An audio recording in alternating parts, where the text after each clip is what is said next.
Your son is a failure. He's barely passing my class, and with grades like this, I'm just not sure what kind of future he's gonna have. What do you have to say for yourself? You're supposed to graduate this year. Listen to Mr. Johnson. What kind of future do you think you're gonna have? With all due respect, don't call me a failure. Failure is an event, not a person, in fact. And you talk about the future, Mr. Johnson, but you're not preparing us for that. Excuse me? Just listen to what I'm saying. This should be good. Would you agree that in the future, most careers will become automated? Yeah, so? So the people who succeed will have to be curious, innovative, with resilience to adapt to new changes. What's your point?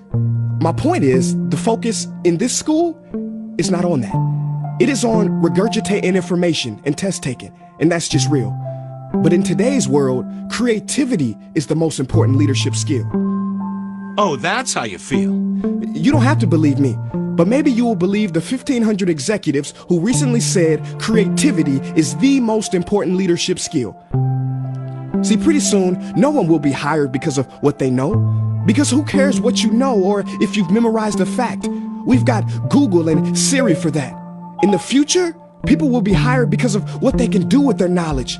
Can they creatively solve real-world problems, not just follow instructions or directions and bubble in multiple choice questions?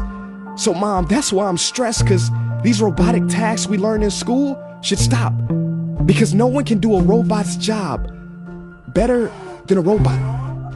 Billionaire founder of Alibaba, Jack Ma, said that we should not compete with artificial intelligence, but instead focus on developing unique human intelligence.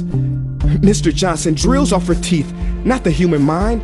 So these repetitive knowledge-based tasks we must leave behind. Or in the future, you're gonna find a lot of people graduating out of your class right into the unemployment line. See, many top companies today don't look at grades. Mom, that old way is expiring. Google has been quoted as saying GPAs are worthless criteria for hiring. Founder of Tesla, Elon Musk, agrees. So I say this with unease and sorrow.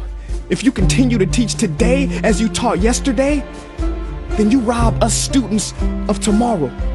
Mr. Johnson, I'm gonna keep it real with you. Sometimes sitting in your class is tough. I'm constantly thinking, if I don't look up at the clock, maybe it'll speed up. So I listen to you do my work and pay attention, feeling like an hour had to have gone by. But it was only 3 minutes. So if you wonder why we're bored in class, look, you want to get a kid to hate reading? Give them this, a school textbook.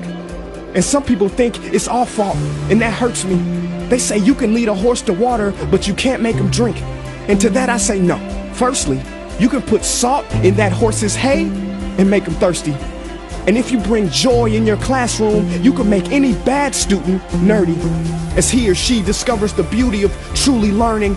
Mr. Johnson, I mean no disrespect. You have the most important job on this planet. You build, create, and save lives. But if you really care about my future, like you say, then you have to fully commit and ask yourself honestly, how do I prepare a child for a future that doesn't yet exist? Here's a hint. The answer is not found in this.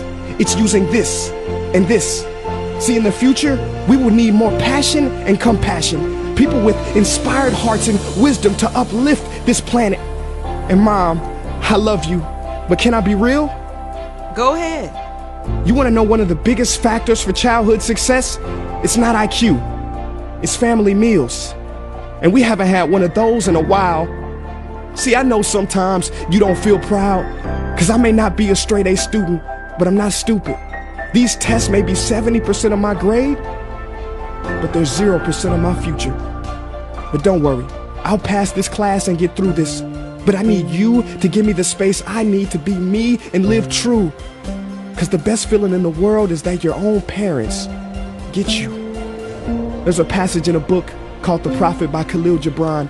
And if you don't mind, I'd love to share it with you.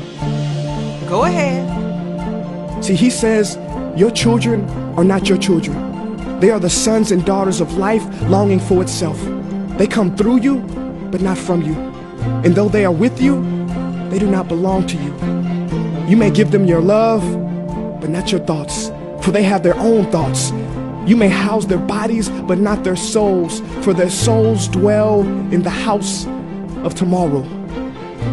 So, Mom, I'd appreciate it if you give me the love that I need to pursue my dreams. See, if we are to succeed, all three of us need behavior change on all fronts.